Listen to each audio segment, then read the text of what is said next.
Olá, meu nome é Letícia, eu sou advogada, faço parte aqui da equipe do escritório. Seja muito bem-vindo aqui nesse vídeo, aqui nesse canal. Hoje, especialmente, o vídeo não está indo ao ar na sexta, porque sexta, meio-dia, que é o mesmo horário e o mesmo dia que a gente libera vídeo aqui no canal, o Brasil resolveu fazer o quê? Jogar bola. Então, por causa do jogo que duvido que alguém iria assistir quando saísse, né? Então, por causa disso, o vídeo está indo ao ar hoje, excepcionalmente, no sábado. Porque se fosse sexta-feira, meio-dia, dia de jogo decisivo para o Brasil na Copa do Mundo, quem que ia assistir? Exatamente, só a minha mãe. Então, hoje o vídeo está sendo no sábado. Mas os próximos vídeos serão na sexta normal. E hoje o vídeo é sobre patrimônio. Eu sempre falo aqui para vocês, quando a gente fala sobre regime de bens, o que é o patrimônio individual, o que tem o patrimônio comum, mas hoje a gente vai falar especificamente como que você identifica cada um desses patrimônios e como que você passa a pensar de uma forma diferente quando você entende o funcionamento de cada patrimônio. O regime de bens, ele vai determinar o que vai ser patrimônio comum e patrimônio individual.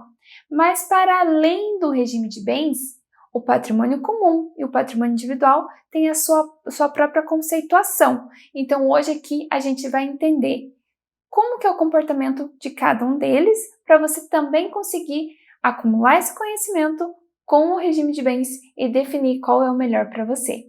E aqui já deixo avisado que na descrição desse vídeo você tem acesso ao link que vai te levar a como você pode adquirir um parecer jurídico do teu regime de bens, do regime de bens que você já tem no teu casamento ou que você já escolheu para o casamento que vai vir ou para a união estável.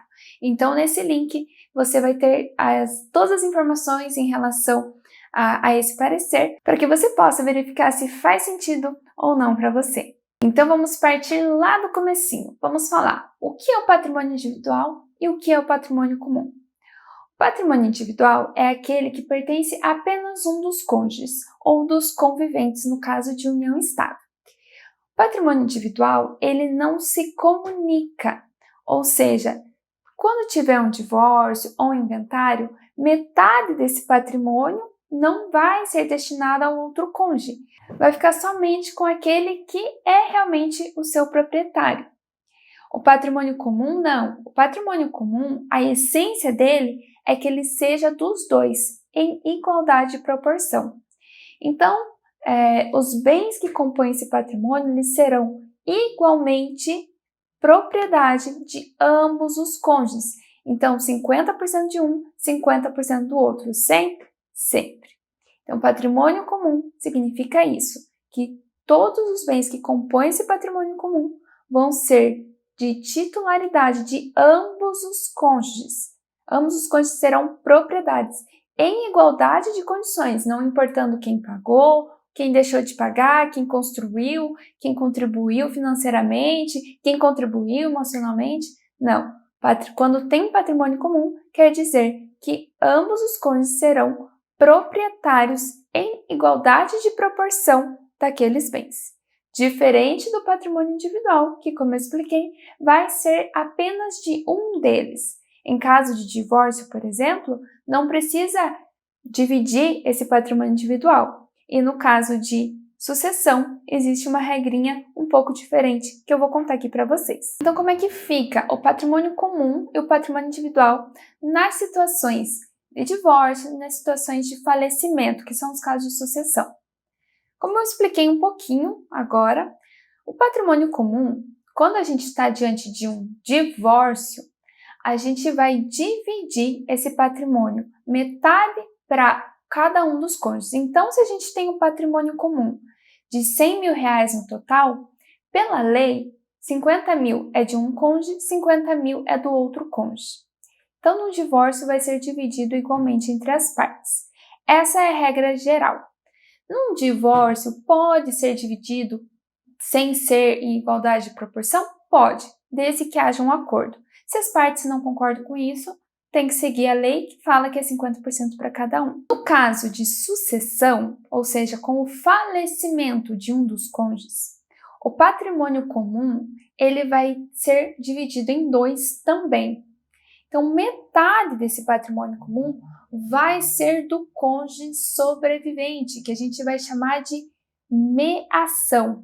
No divórcio também a gente chama de meação. Por que meação? Porque a gente pega o patrimônio e divide ele em 2. Cada partezinha dele vai se chamar meação. Então, o viúvo, ele vai ser viúvo meeiro, porque ele vai ter a sua meação. Inclusive, essa meação, ela não é nem tributada. Ela não faz parte da herança, porque o patrimônio comum, ele é do outro cônjuge desde o momento da aquisição. Então, não é que se transfere o patrimônio para o cônjuge com o falecimento de um deles. Não, porque o outro cônjuge já era titular, já era proprietário desse patrimônio desde o momento em que ele foi adquirido. E por isso que ele fica sempre com a metade. Não é que passou para ele. Não, ele sempre foi proprietário. Por isso que ele vai ficar com essa metade diante tanto do divórcio quanto do falecimento. Ainda no caso de sucessão, a outra metade, que era pertencente ao cônjuge falecido, vai ser destinada aos herdeiros, que serão os filhos, os descendentes, filhos, netos, não havendo os ascendentes, pais, avós, e não havendo, aí sim o cônjuge vai ficar com essa parte do cônjuge sobrevivente. Mas se houver esses outros herdeiros, ele não fica, porque ele fica somente com a sua própria parte. Isso é o que acontece com o patrimônio comum. Agora, com o patrimônio individual, o que acontece? No caso de divórcio, cada um fica com o seu patrimônio individual. Os patrimônios individuais não são trazidos para partilha. Ponto. Agora, em caso de sucessão, o que acontece? Quando existe um patrimônio individual, aí o cônjuge é chamado à herança. Por quê? Porque ele não tem sobre esse patrimônio individual metade da propriedade, porque ele é individual do seu cônjuge. Então, o cônjuge sobrevivente, ele vai ser herdeiro desse patrimônio individual junto com os outros herdeiros. Ou seja, havendo filhos, por exemplo, então tem um patrimônio individual ali do cônjuge falecido. Com o cônjuge sobrevivente, ele teve 2 filhos. Então, cônjuge sobrevivente, cada um dos 2 filhos vai herdar 1/3 desse patrimônio individual. Então, o cônjuge, nesse caso, ele vai ficar com uma parte do patrimônio individual do seu cônjuge, porque ele não é meiro, ele não é proprietário de metade desses bens. Ele vai ser herdeiro e sobre herança, aí sim, lembra que eu falei que na meação não se tributa, na herança se tributa, assim como para qualquer outro herdeiro. O cônjuge sobrevivente, no caso de bens individuais, ele vai herdar todo o patrimônio do seu cônjuge que faleceu quando não houver outros herdeiros. Então, se não houver filhos, nem netos, nem pais, nem avós, não houver ninguém dessa linha descendente e ascendente, o cônjuge sobrevivente vai herdar tudo. Agora, vocês sabem as consequências de cada patrimônio.